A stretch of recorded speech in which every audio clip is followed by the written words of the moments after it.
El Cordero sigue abriendo los sellos de ese rollo que expresan la voluntad de Dios para el devenir de la Iglesia en el periodo neotestamentario.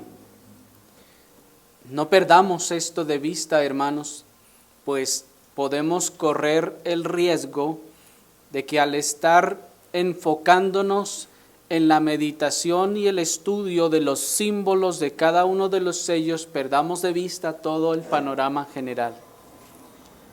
Así que quiero traerles de regreso a la consideración de que estamos todavía tratando con ese rollo. ¿Se acuerdan? Ese rollo que estaba en la mano derecha del que está en el trono y que fue tomado por el Cordero. ¿Se acuerdan? Vimos que ese rollo estaba escrito por dentro y por fuera, lo que implica y significa la voluntad completa de Dios para la iglesia. ¿Se acuerdan? De manera que todas las cosas que se están revelando al ir rompiendo cada uno de los sellos es lo que Dios ha querido para la iglesia y de la iglesia. ¿Se acuerdan? Por esa razón, cuando se rompe el primer sello, sale el caballo blanco con su jinete y con el arco en la mano. Entonces veíamos a través de los símbolos a Cristo el Salvador, le vemos obrando entonces. Enseguida se abre el siguiente sello, o se rompe el siguiente sello, y vemos a otro caballo que representa la espada, es decir, la tribulación que la iglesia sufre enseguida que viene Cristo. Y todo esto, recuerden entonces, es la voluntad de Dios. No perdamos de vista esto, que entonces cada rollo que está pasando no son las casualidades de lo que ocurre en el mundo, sino es lo que Dios ha querido que ocurra en la iglesia, para la iglesia, en todo este periodo neotestamentario. ¿Me explico? Por esta razón veíamos la ocasión anterior, en el sello anterior, que el Señor ha querido, ha sido su voluntad que cuando vienen los juicios nacionales, también la iglesia de repente tenga que pasar por estas aflicciones. Ahora vamos a ver el quinto sello. Acompáñenme al libro de la revelación de nuestro Señor Jesucristo en el capítulo 6. Libro de la revelación de nuestro Señor Jesucristo en el capítulo 6, y vamos a leer en esta oportunidad del versículo 9 al 11. Dice Apocalipsis 6, 9 al 11. Cuando abrió el quinto sello, vi bajo el altar las almas de los que habían sido muertos por causa de la palabra de Dios y por el testimonio que tenían. Y clamaban a gran voz diciendo: ¿Hasta cuándo, Señor santo y verdadero, no juzgas y vengas nuestra sangre en los que moran en la tierra? Y se les dieron vestiduras blancas, y se les dijo que descansasen todavía un poco de tiempo, hasta que se completara el número de sus consiervos y sus hermanos, que también habían de ser muertos como ellos. Hasta allí. Para meditar en este quinto sello, hermanos, vamos a seguir la división natural de esta visión. ¿Cuál es esa división natural? Pues ahí hay 3 versículos, cada uno de ellos, de hecho, está enfocándose en un asunto, digamos, particularmente distinto el uno del otro. En primer lugar, noten ustedes que el versículo 9 nos habla sobre las almas de los mártires. El siguiente versículo nos habla del clamor de los mártires y el siguiente versículo, el versículo 11, nos habla de la respuesta que recibieron estos mártires. Y ese es el esquema que vamos a tomar el día de hoy para meditar en este símbolo. En primer lugar, veamos las almas de los mártires. Si me acompañan al versículo 9, miren allí, dice, cuando abrió el quinto sello, vi que vio bajo el altar las almas de los que habían sido muertos. Cuando este quinto sello se abre, entonces aparecen dos cosas. Aparece un altar y aparecen los mártires. ¿Se fijaron? Así que vamos a centrarnos en esta primera parte, en estos dos símbolos que ve. Veamos primeramente el altar. Pues dice Juan que cuando el quinto sello se abre, él ve un altar. ¿Qué es lo que ustedes tienen en la mente cuando digo altar? Y eso va a variar mucho de nuestros contextos. Pero antes de ver qué significa esto, tengamos en cuenta que el altar aquí es un símbolo nuevo, aunque no es un símbolo discordante con el resto de los símbolos que ya hemos estado viendo en la visión previa, pero es un símbolo nuevo al fin, es decir, hasta ahorita en toda la visión es la primera vez que se nos dice que ve un altar. ¿Se fijaron? Si recuerdan, ya vimos que se vio un trono, vimos que vio lámparas, vimos también que en la visión aparece un mar de cristal, que era, ¿se acuerdan? El lavacro donde se lavaban. Vimos también que ya apareció en la visión el incienso, vimos al cordero inmolado y ahora, para sumar a todos los elementos que, si se están dando cuenta, son los elementos del tabernáculo o del templo, se nos añade el altar. Si ustedes observaron, los símbolos que están apareciendo aquí son los símbolos que forman parte del tabernáculo, de los elementos que forman parte del tabernáculo o del templo de adoración.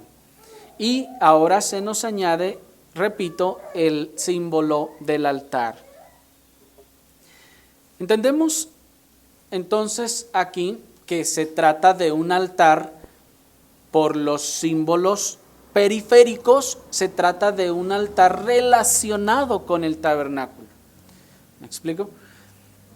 Pues no podemos pensar que sea cualquier otro tipo de altar que nosotros podamos imaginar en cualquier otro lugar, no, sino que se trata aquí del altar del tabernáculo, ya que el resto de los demás elementos simbólicos pertenecen al tabernáculo, entonces el altar debe pertenecer también al tabernáculo. ¿Me están siguiendo? Ahora, en el tabernáculo había dos altares, ¿se acuerdan? Se me hace que ya no se acuerdan. Había un altar que era para los sacrificios, el altar de bronce, y había otro altar que era para el incienso.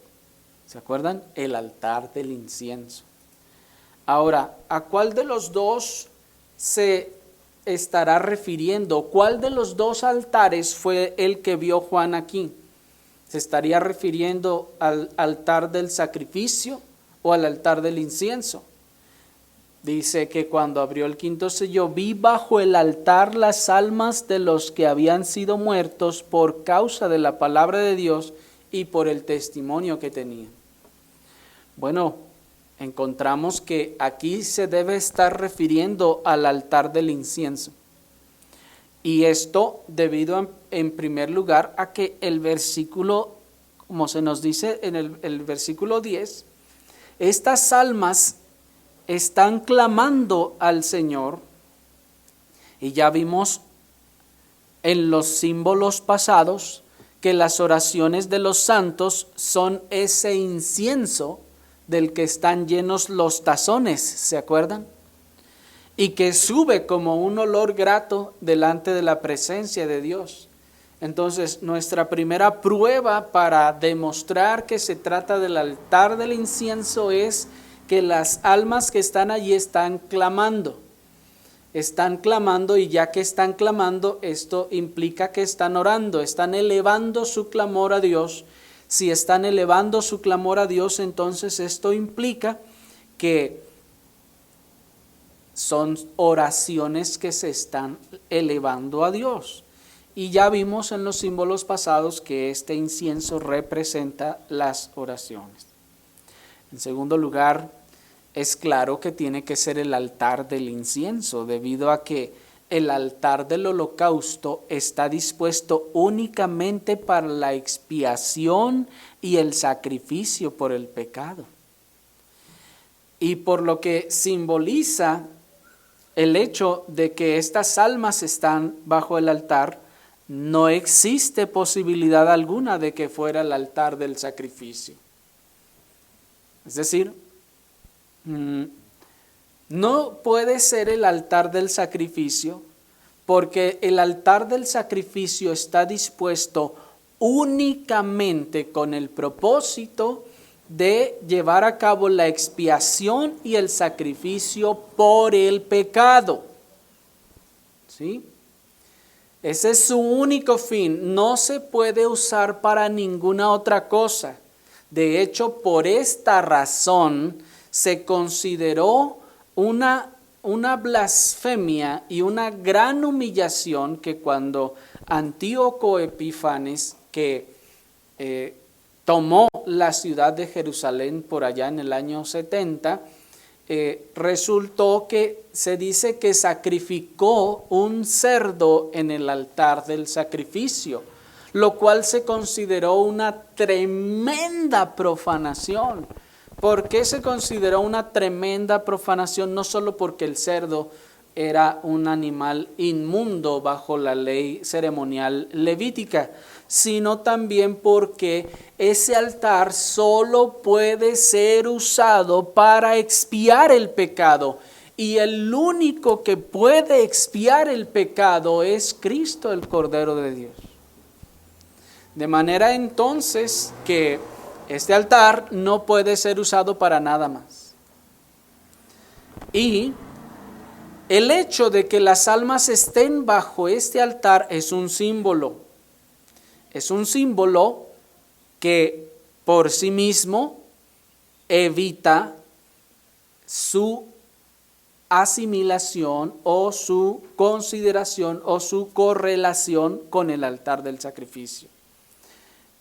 Me explico, ¿qué simboliza este hecho de que las almas de los mártires estén debajo de ese altar o estén bajo el altar?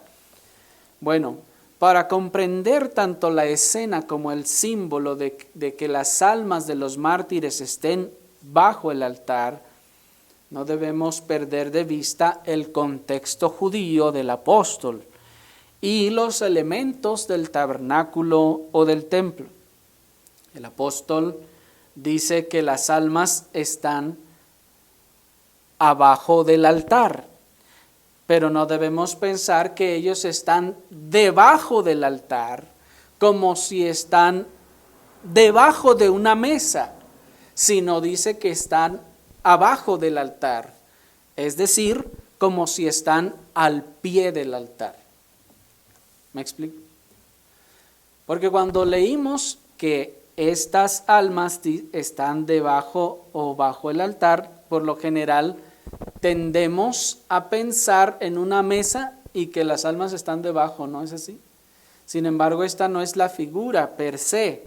Recuerden, Juan es un judío, está en un contexto judío y como tal entonces la figura debe tener una dirección hacia lo que él ya conocía y había visto previamente. De manera que la figura que se representa aquí es la de la sangre derramada en el altar del sacrificio que se derramaba hasta el pie de éste y se hacía un charco allí. Esta sangre derramada de los animales, entonces, es la figura que él está viendo. ¿Me están siguiendo? En el altar, entonces, del sacrificio, cuando se sacrificaban a los animales, ¿qué pasaba con la sangre? No quedaba ahí encima del altar únicamente, sino que se derramaba por el altar. Y ya que no solo era un sacrificio que se hacía, hermanos, eran miles de sacrificios, entonces la sangre corría por el altar y se hacía un charco alrededor del altar, un charco de sangre alrededor. Entonces, para nosotros es muy difícil relacionarlo de esta manera, pero para ellos era algo natural. Ellos estaban acostumbrados a ver el altar rodeado de sangre, lleno todo de sangre. ¿Me explico? Para ellos era una figura natural. Entonces, cuando Juan ve el altar y dice que él ve bajo el altar las almas de los que, ¿qué dice? Habían sido muertos. Las almas de los que habían sido muertos por causa de la palabra de Dios y el testimonio que tenían. Entonces, el símbolo adquiere su vigor y su realidad. Es decir, que así como el altar estaba lleno de sangre, entonces, alrededor, entonces las almas estaban allí abajo, clamando por justicia en este caso. Esta sangre que era derramada de los animales es su vida, como nos enseña Levítico capítulo 17, versículo 11. Pues dice la Escritura que en el caso de los animales, dice su sangre es su vida. Entonces, noten, la sangre se derrama sobre el altar, queda ahí al pie del altar y se puede decir, ahí está la vida del animal. ¿Me siguieron? De manera entonces que cuando el apóstol ve a las almas ahí al pie que derramaron su vida por la palabra del Señor y el testimonio de ellos, entonces entendemos que esto es lo que él está observando. ¿Me explico? Es una figura entonces del tabernáculo. Ahí es que obtenemos entonces el símbolo de la sangre de los mártires que se derrama simbólicamente en el altar para ser ofrecidas a Dios como incienso de olor grato, no como holocausto, sino como incienso de olor grato. ¿Por qué no se derrama como holocausto? Porque la vida del hombre no puede pagar el pecado de nadie. La vida del hombre no tiene la dignidad para pagar el pecado de nadie. ¿Me explico? Es como que ustedes quieren agarrar una estopa llena de grasa, de mugre, toda sucia, para limpiar un carro sucio. ¿Sirve para eso? ¿Se puede hacer eso? No se puede. No se puede agarrar lo sucio para intentar limpiar algo. Por esta razón, entonces, el hombre, como nos enseña la Escritura, que es malo por naturaleza, no puede, aun que muriera por sus propios pecados, no puede pagar por sus pecados.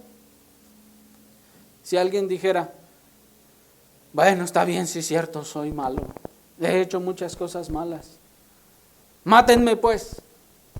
No, espérame, pero pues con eso no pagas, porque tu deuda asciende infinitamente más de lo que has hecho. La paga del pecado es muerte. No dice la paga de 10 pecados es muerte, o la paga de 100 pecados es muerte, o la paga de 1000 pecados es muerte, no. Cada pecado que el hombre comete es una ofensa al Dios inmenso, glorioso y soberano, todopoderoso. es escupir al ser más digno del universo, al Rey supremo y soberano del universo, escupirle en la cara y esperar que no te pase nada. Así cada pecado merece la muerte. De manera entonces que el hombre tendría que morir miles de veces a fin de intentar tratar de pagar su propio pecado. Y solo su propio pecado. De manera entonces pues que no. En este caso, la sangre derramada de los mártires es entonces una figura de incienso, de olor grato delante del Señor, y no holocausto, pues no lleva el propósito de pagar o de expiar el pecado. Bien, el segundo elemento que vemos en la visión son los mártires. Ven ustedes ahí que estaban las almas de los que habían sido muertos por causa de la palabra de Dios y el testimonio. Pero hemos dicho que son mártires. ¿Por qué decimos que son mártires si el texto no los llama así? Bueno, porque la palabra griega que se tradujo como testimonio, miren ahí en el versículo 9, está en el versículo 9, dice, habían sido muertos por causa de la palabra de Dios y por el testimonio que tenían. La palabra griega que se tradujo como testimonio es la palabra griega marturia, que significa testimonio o evidencia. Estos creyentes entonces dieron testimonio de la genuinidad de su fe, menospreciando sus vidas hasta la muerte, como nos enseña Apocalipsis capítulo 12, versículo 11, que dice: y ellos le han vencido por medio de la sangre del Cordero y de la palabra del testimonio de ellos, y menospreciaron sus vidas hasta la muerte. Es decir, ¿por qué se les llama mártires si la palabra mártires significa testimonio? Se les llama mártires en base a versículos como este que nos dice que los creyentes dan testimonio de ser creyentes, dan testimonio y prueba de la genuinidad de su fe. ¿Cómo dan testimonio los creyentes de la genuinidad de su fe? Menospreciando sus vidas hasta la muerte. Miren la profesión de fe de la Escritura. Menospreciando sus vidas hasta la muerte. Ese menosprecio de sus vidas hasta la muerte es el sello y la evidencia de su verdadera salvación. Ese menosprecio de sus vidas hasta la muerte es la evidencia de que la sangre vital del Cordero les dio vida. Y la gracia administrada por el Espíritu Santo subyugó todo el amor propio que ellos tenían y todo anhelo terrenal hasta llevarlos a menospreciar sus vidas hasta la misma muerte. Esos son los cristianos. Y eso es ser cristiano. Menospreciar sus vidas hasta la muerte. Y por ello son llamados mártires. Y fue de textos como Apocalipsis 17:6 de donde este testimonio adquirió el sentido de sacrificio de la vida por causa de Cristo. Dice Apocalipsis 17:6, vi a la mujer ebria de la sangre de los santos y de la sangre de los mártires de Jesús. ¿Se fijaron? Vi a la mujer ebria de la sangre de los santos y de la sangre de los mártires de Jesús. Y cuando la vi quedé asombrado con gran asombro. De manera entonces que si ustedes se dan cuenta, la palabra mártires aquí aparece ya como transliteración fonética del griego. Y ya no se traduce como testimonio, sino ahora se está refiriendo a el hecho de haber menospreciado su vida y darla por la causa de Cristo. La mujer está ebria de la sangre de los que dieron testimonio de Jesús. ¿Se fijan? Entonces, al dar testimonio de Cristo, entonces derramaron su sangre. O viceversa, derramaron su sangre dando testimonio de su fe. Y entonces son llamados así los santos mártires. Esto es, dadores de testimonio y prueba de su verdadera profesión de fe. ¿Y cuál es esa prueba? Su sangre derramada, que murieron. Miren que menospreciaron sus vidas hasta la muerte, nos dice el texto. ¿Por qué? Por la palabra. Está en el versículo 9. Volvimos a Apocalipsis 6:9 y dice, habían sido muertos por causa de la palabra de Dios y por el testimonio. Miren entonces cómo estos menospreciaron sus vidas hasta la muerte por la palabra de Dios. Menospreciaron su vida hasta la muerte por darle importancia a la palabra de Dios más que a sus propias vidas.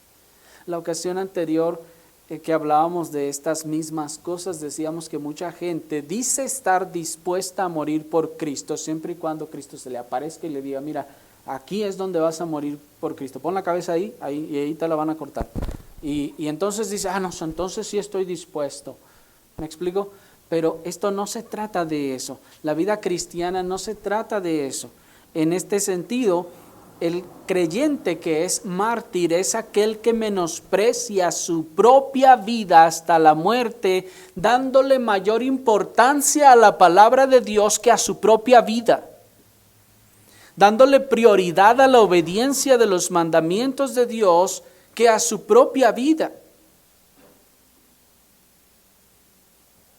Ahí está dando testimonio de su fe. Ahí está dando testimonio de la genuinidad de su fe. ¿Me siguieron? ¿Cómo llegamos entonces a la definición de un cristiano en realidad y verdadero? Tendemos a pensar que el mártir es aquel que está allá con la cabeza en la guillotina, dispuesto a morir. Pero miren cómo estos menospreciaron sus vidas por la palabra. Y no se trata, porque solemos pensar que menospreciar su vida por la palabra es que le ponen una pistola en la cabeza y le dicen, ¿estimas la palabra o no?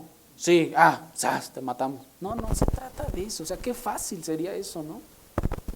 Qué cosa tan hollywoodesca, que parece de películas. Eso no es de la vida real, hermano. Difícilmente ha habido épocas en donde esto se ha convertido en una realidad. Sí las ha habido, pero han sido esporádicas, hermanos. ¿Y qué pasa entonces con el resto de los cristianos que no vivimos en esas épocas? Entonces, ¿no existen los mártires? Vamos a ver que sí existen. Y siguen existiendo y seguirán existiendo a todo lo largo de la historia. Porque en ese sentido, en el sentido estricto de la palabra mártir, el mártir es aquel que ha menospreciado sus vidas dándole prioridad a la obediencia de los mandamientos de Dios, aunque le cueste la vida misma. El mártir es aquel entonces que está dispuesto a obedecer lo que Dios ha mandado, aunque le cueste la vida.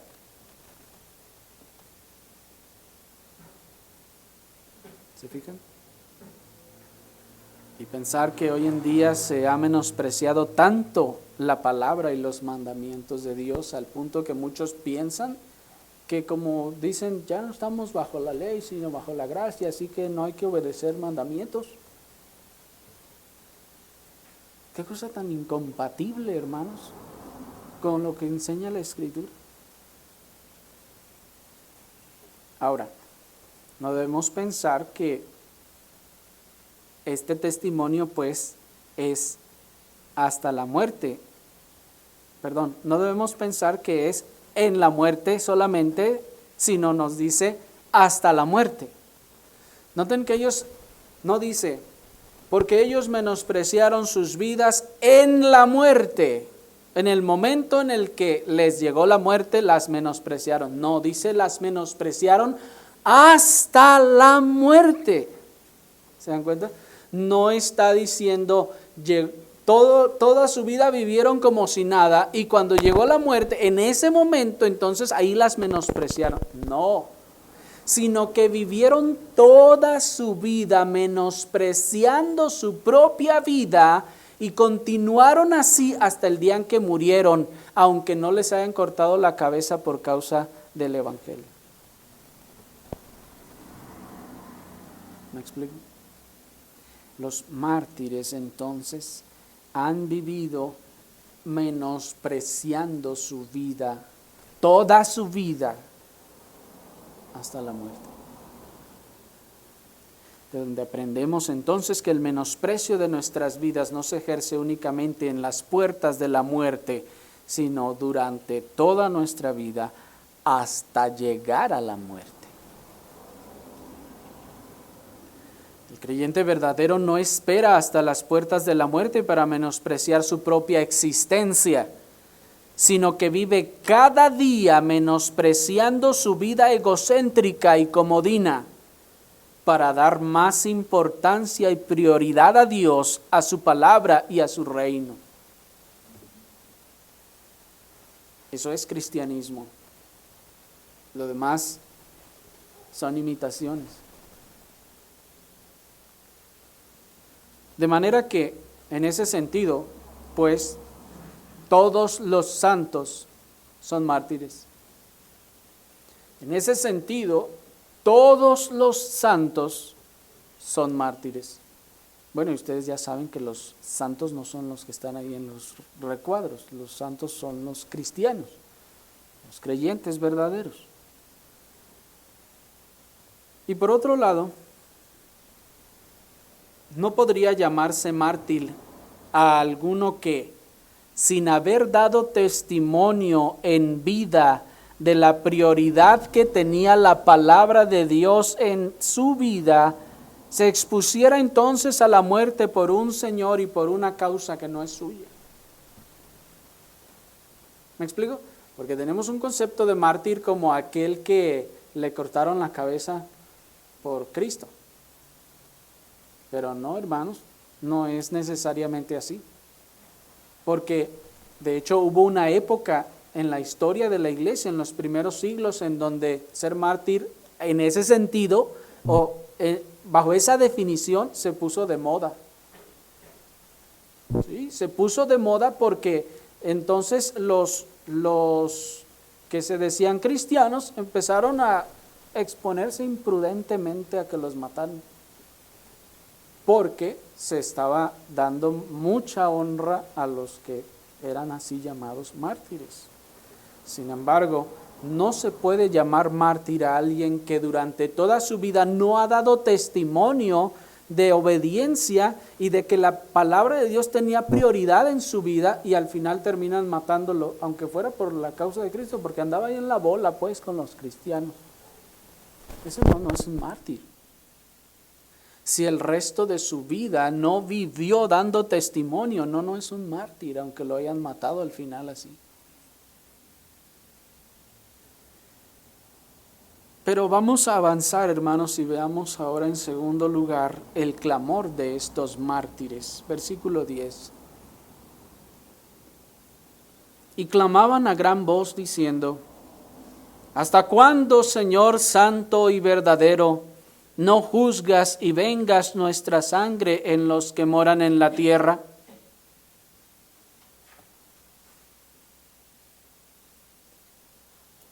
Primeramente, hermanos,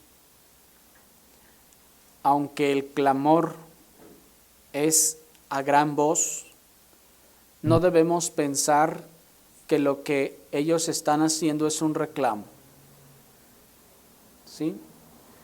Vean a los a las almas de estos mártires clamando, pero sí, dice el texto que es a gran voz, pero no debemos pensar que porque es a gran voz esto es un reclamo. No, hermanos, no lo veamos así, esto no se trata de un reclamo. Tampoco debemos tomarlo como una colérica exigencia de venganza. No debemos tomarlo tampoco como una queja fastidiosa que los mártires están ahí tanto exigiendo venganza o quejándose, mira Señor, cómo nos mataron y no has hecho nada.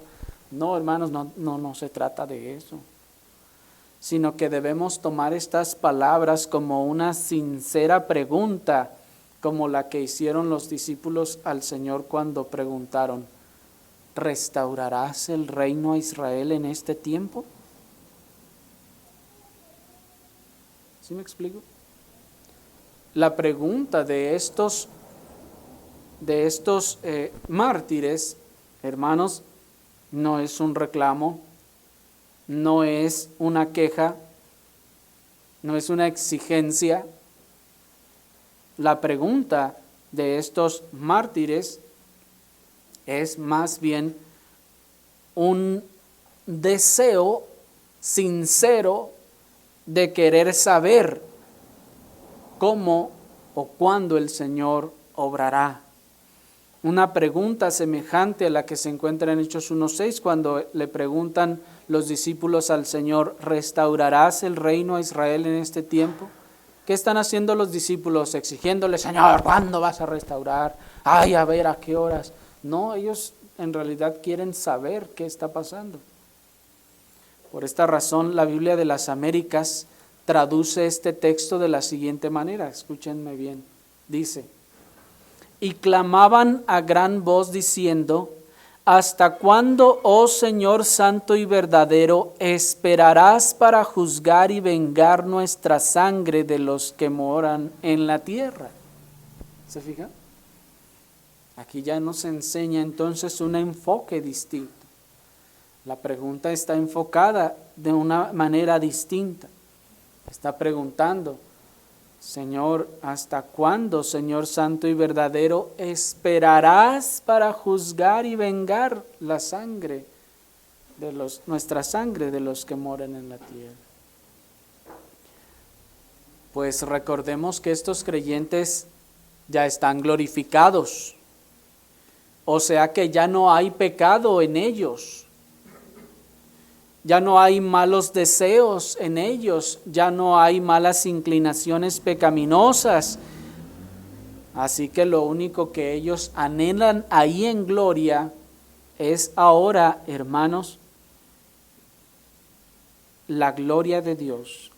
Lo único que tienen en mente y en el corazón cuando hacen esta pregunta es la gloria y la exaltación de Dios.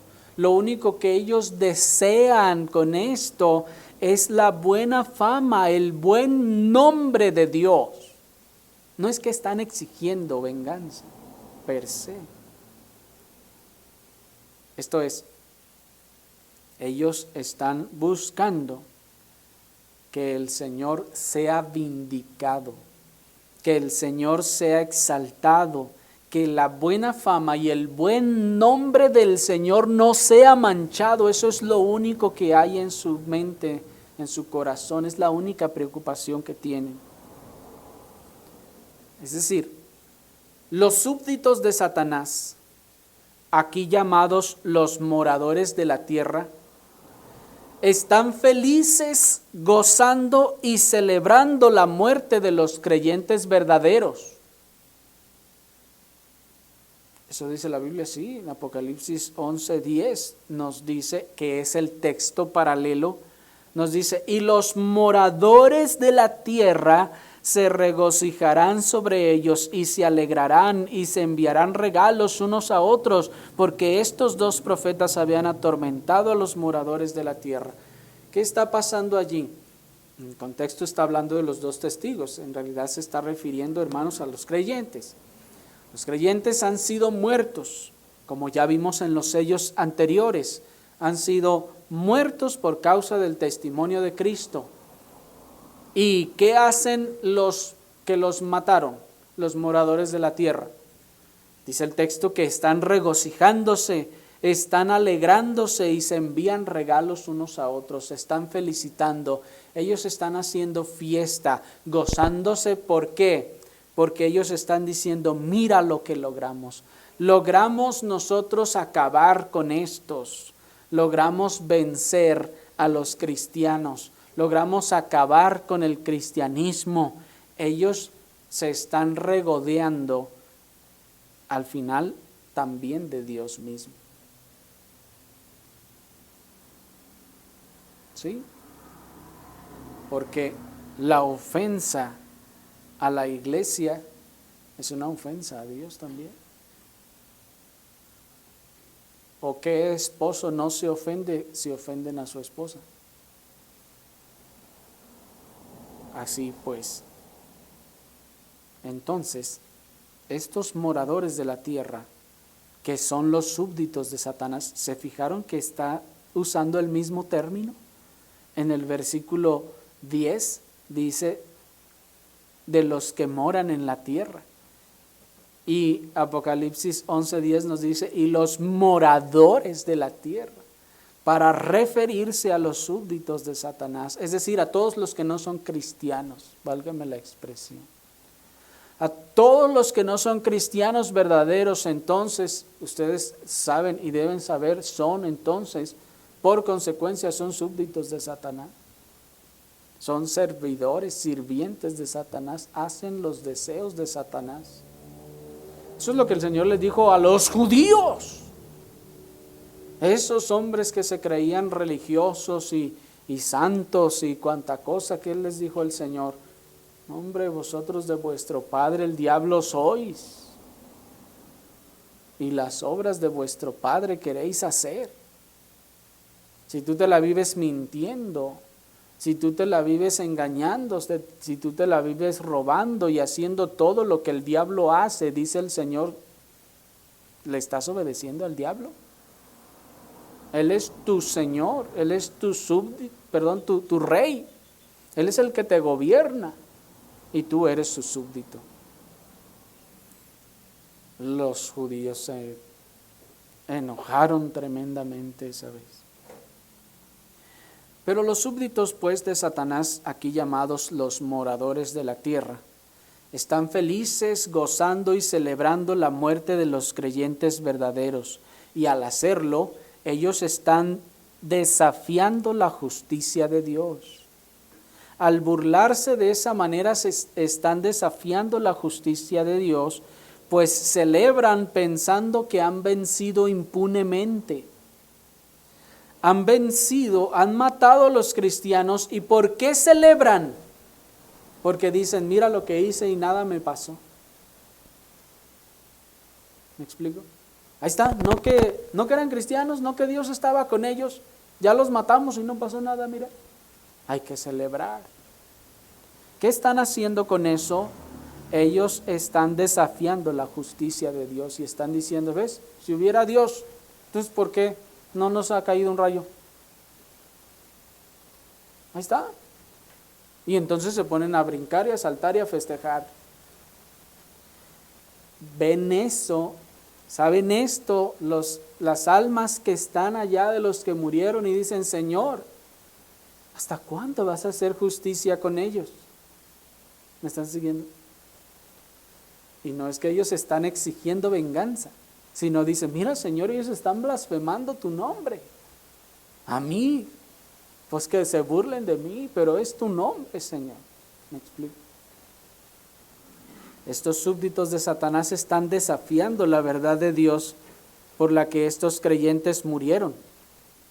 Y se regodean y festejan porque piensan que han vencido la religión. Ellos se regodean y festejan porque piensan que han vencido la verdad. Y les traigo otra vez al panorama general. ¿De qué estamos hablando? Del propósito de Dios para la iglesia, para el devenir de la iglesia en todo el periodo neotestamentario. Es decir, que estas cosas ocurrirán una y otra vez en la iglesia y conforme vaya el Señor plantando nuevas y más iglesias verdaderas, estas cosas volverán a cumplimiento y se estarán cumpliendo una y otra vez hasta que el Señor vuelva. Esto es que los creyentes serán entonces perseguidos, serán burlados, serán hasta muertos, y los que los maten festejarán pensando que han vencido a la religión, que han acabado con los retrógradas, tal vez dirán, y se regocijan porque piensan que han vencido la verdad. Y los creyentes aquí están celosos por la gloria de Dios y por su buen nombre, de tal manera que, preocupados por la gloria de su amado Dios, le preguntan: ¿hasta cuándo, oh Señor santo y verdadero, esperarás para juzgar nuestra sangre de los que moran en la tierra? Eso es de los súbditos de Satanás. Así también muchos se preguntan hoy en día: ¿por qué los incrédulos son tan injustos y siguen prosperando? ¿Por qué los incrédulos cometen tantas injusticias y maldades y no les pasa nada? ¿Por qué los impíos oprimen a la iglesia y hasta la pisotean y no les pasa nada? ¿Por qué los perversos blasfeman contra Dios y no los parte un rayo? De hecho, si ustedes se dieron cuenta, es en esencia lo que están preguntando estas almas aquí. Señor, mira todo lo que hacen contra ti. ¿Hasta cuándo, Señor, justo y verdadero, tú harás justicia sobre todas estas cosas? ¿Me están siguiendo? Veamos por último la respuesta al clamor. Versículo 11. Y se les dieron vestiduras blancas y se les dijo que descansasen todavía por un poco de tiempo hasta que se completara el número de sus consiervos y sus hermanos, que también habrían de ser muertos como ellos. Está ahí. Miren cómo nuestro Señor, antes de contestarles, les consuela con las vestiduras blancas prometidas al que venciere. ¿Se acuerdan que a una de las iglesias se le promete y le dicen: al que venciere será vestido de vestiduras blancas? Miren pues cómo nuestro Señor primero los consuela, les da las vestiduras blancas prometidas y enseguida les va a responder. Y de hecho, noten que aquí hay también otra prueba de que todos los creyentes son en un sentido mártires. Esto es, que se les dan las vestiduras blancas. ¿Se fijaron? Se les dieron vestiduras blancas. ¿A quiénes se les van a dar vestiduras blancas en la eternidad? ¿A los que murieron, que les cortaron la cabeza por el evangelio, o a todos los cristianos? Pues a todos los cristianos. ¿Se dan cuenta? Pero el texto aquí nos lo expresa como si se estuviese dando solamente a los que murieron, en este caso, como mártires, de lo cual nosotros estamos aprendiendo entonces que todos los creyentes, todos los cristianos son en un sentido mártires. Y enseguida se les dice que descansen en Dios. Enseguida se les dice que descansen en la sabiduría de Dios y en el control soberano de Dios sobre todas las cosas. Y se les dice: descansen en Dios, descansen en Dios. Y miren, hermanos, qué palabras tan consoladoras también para nosotros, para que si ustedes también todavía se siguen haciendo las mismas preguntas que se hacían ellos: Señor, ¿hasta cuándo estas personas no van a terminar recibiendo el pago por sus pecados? Y el Señor les dice: primero, descansen. Así que el creyente lo primero que tiene que hacer antes de saber qué es lo que va a hacer Dios es descansar en Él. ¿Por qué? Porque la verdad es que si no sé qué va a hacer Dios, eso es cuestión de Él y no mía. Yo tengo que descansar. Sí, allá el impío está prosperando, allá el injusto sigue prosperando y los incrédulos haciendo injusticias y maldades y de todos modos les va bien terrenalmente. Noten que otra cosa importante es que esas cuestiones que se están viendo se están analizando desde un punto de vista terrenal y material. ¿Se dan cuenta? Les va bien, están prosperando. ¿Cómo? ¿Espiritualmente? No. Económicamente, terrenalmente. ¿Se fijan dónde está de repente nuestra vista, no? Ahora, ¿qué es lo que dice el Señor que debemos hacer cuando estas cosas irrumpen nuestra mente? Debemos descansar, dice en el Señor. Debemos descansar en que Él tiene el control en todas las cosas. Que descansen en Dios. Dice, debemos descansar en su sabiduría, en su control soberano sobre todas las cosas.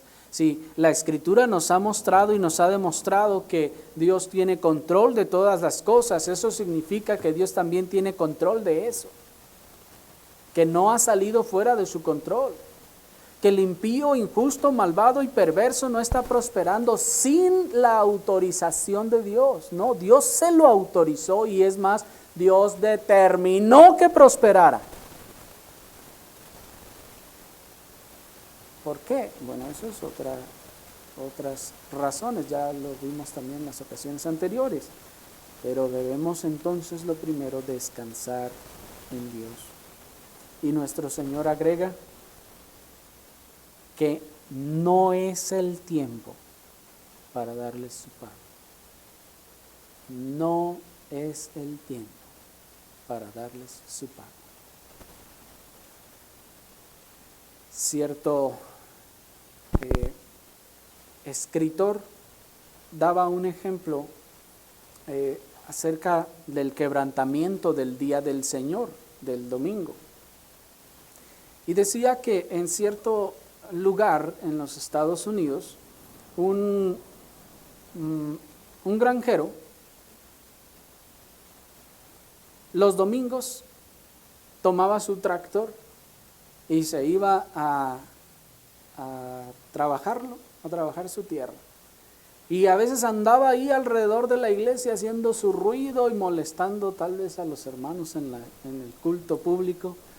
Y entonces los desafió diciendo, a ver, si es cierto que Dios mandó que no se trabajara el domingo y que el domingo se tenía que dedicar todo el día al Señor, porque mira, acabo de recoger toda mi cosecha, no hay más grande que la de ustedes.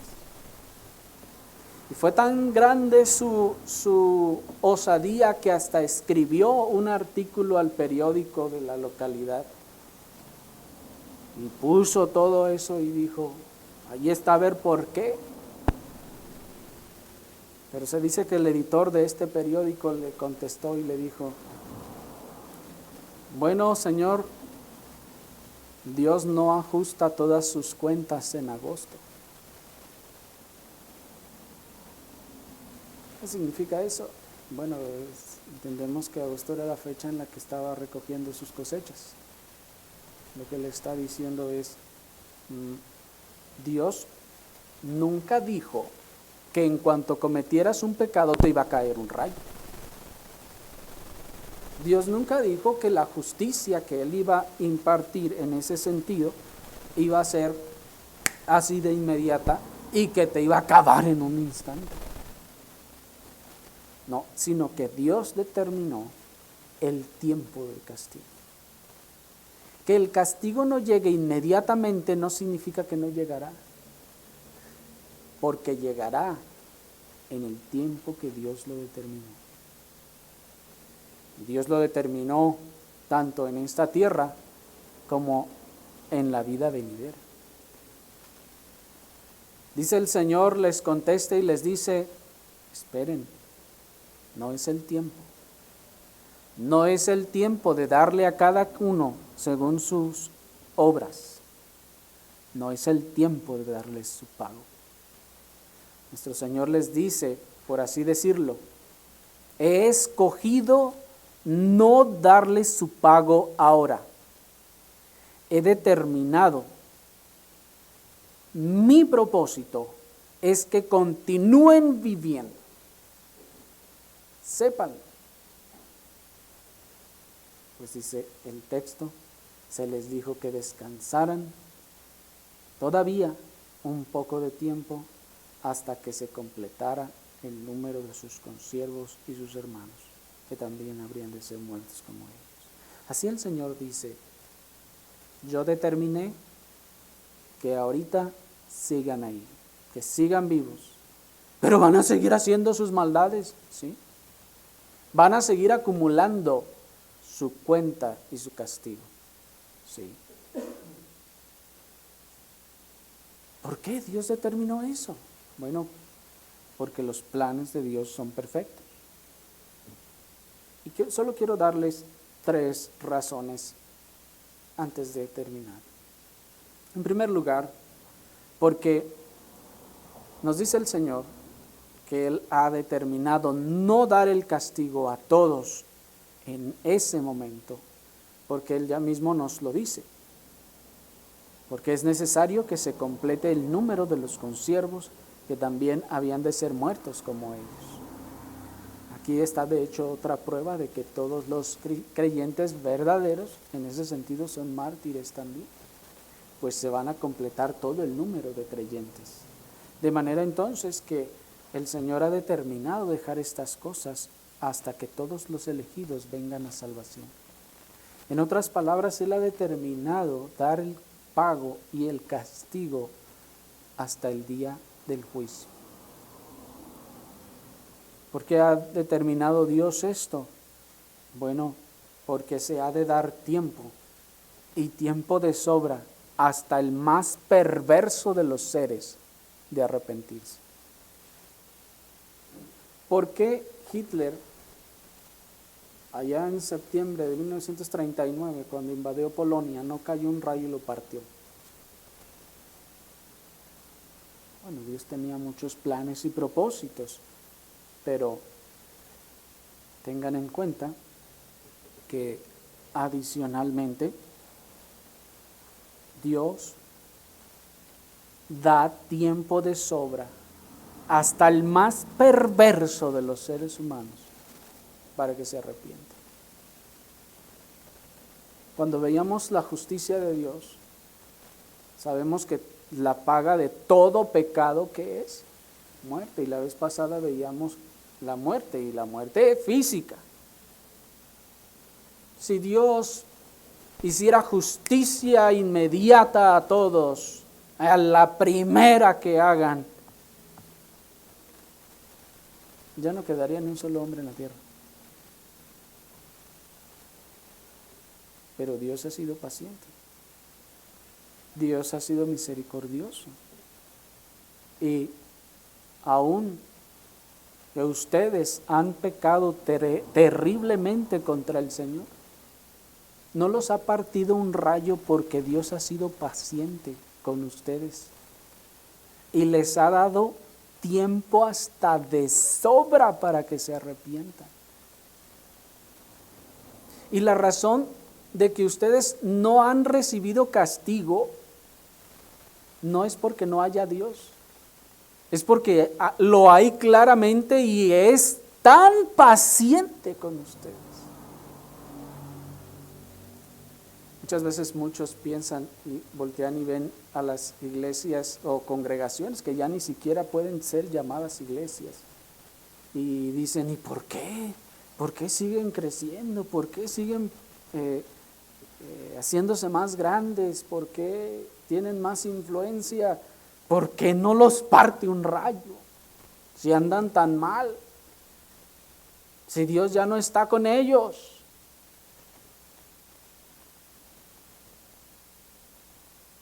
Y tendemos a pensar y decir, si Dios no estuviera con ellos, entonces, pues no tendrían por qué prosperar y seguir. ¿No pasa eso con los mismos impíos, empresarios, malvados, perversos? Están en la misma situación. Tendemos a esperar que en cuanto alguien se desvíe, entonces algo le pase. O lo contrario, tendemos a pensar y decir que porque no me ha pasado nada, entonces no esté mal lo que estoy haciendo. Eso es algo terrible de nuestra condición. Porque ya alguien nos señaló que estamos pecando, que lo que estamos haciendo no está bien a la luz de la palabra de Dios. Pero, ¿qué hace la carne malvada, perversa, el hombre carnal? Pues si estuviera mal, pues Dios ya me hubiera castigado. Sí, pero ¿saben que Dios solo castiga a sus hijos en ese sentido? Y a los impíos no.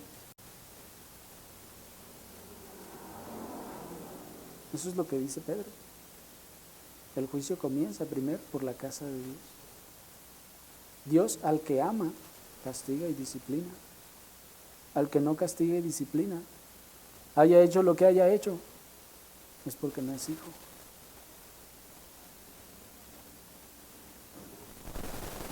En último lugar, el Señor ha determinado estas cosas porque también algunos de esos hijos, algunos de los hijos, bueno, primero, algunos de ellos o los hijos de esos perversos se arrepentirán en algún momento. ¿Sí? Ya sea ellos, en un futuro tal vez cercano, lejano, se arrepentirán por la gracia de Dios. Así como nosotros, si el Señor nos hubiera partido con un rayo desde la primera maldad grande que hicimos, no habríamos llegado al arrepentimiento. Pero miren la bondad y la paciencia del Señor, que determinó en ese sentido aguardar su castigo por misericordia, por bondad, porque nos arrepentiríamos tal vez tiempo después, o porque si no se arrepiente, tal vez alguno de sus hijos o de sus descendientes será un creyente y vendrá a vida. Así que hay muchas razones por las que Dios en su gran amor y bondad ha determinado pues entonces ejercer su justicia hasta después. Oremos al Señor.